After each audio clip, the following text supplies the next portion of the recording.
मज़े वारी मिठी माखी मज़े वारी झूली छपरंद मछाड़े ॾिस मोहम्मद जे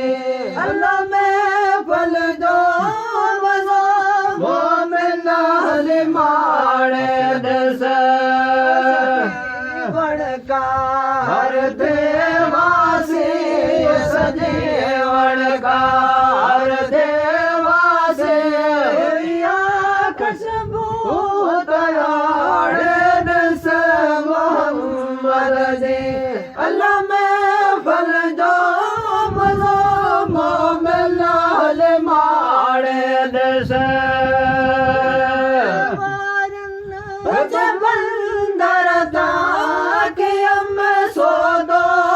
सचाई जो बेड़ा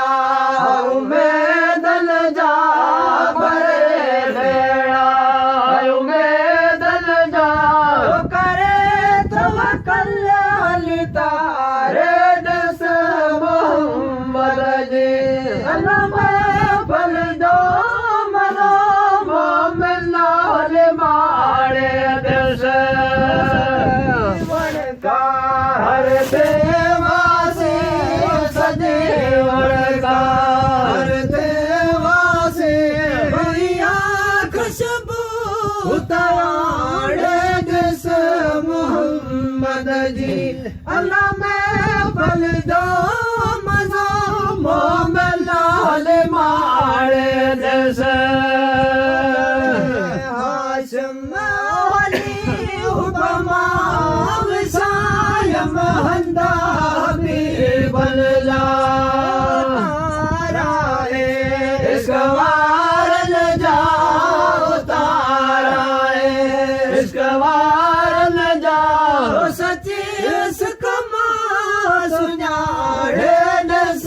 मोहम्मद जी अल्लाह में फल जो मज़ो मोमिन हली माड़े ॾिस वणका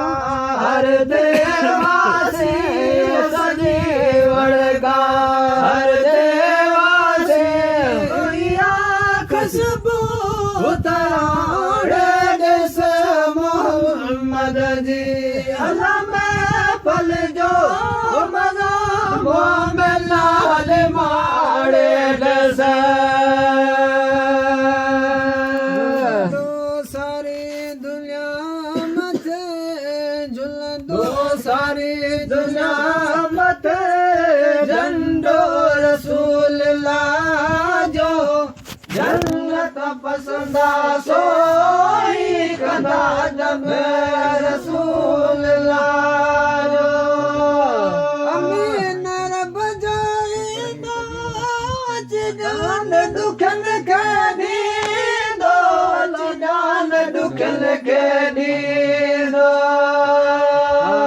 हशर में थींदो हामी हशर में थींदो साधड़ी शफा जो जन्नत पसंदा सोई कंदा जब रसूल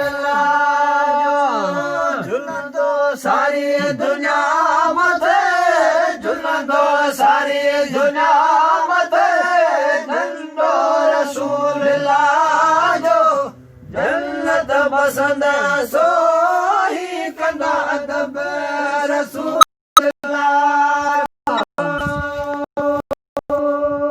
सारी दुनिया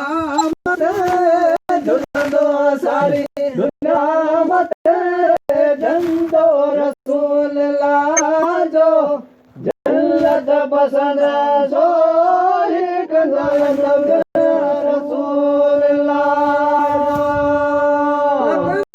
नूरी नज़ारा वसी आलम पसंद सारा आलम पसंद सारा चंद सितारा सूरज चंद सितारा जलवो पसंद शाजो जन्नत पसंद सोई कंदा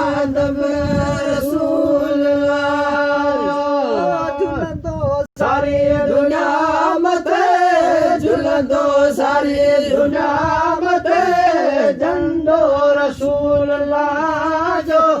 जन्नत बसंदा सोही कंदा अदब रसूल अल्लाह जो मोहम्मद मनिया गुलामी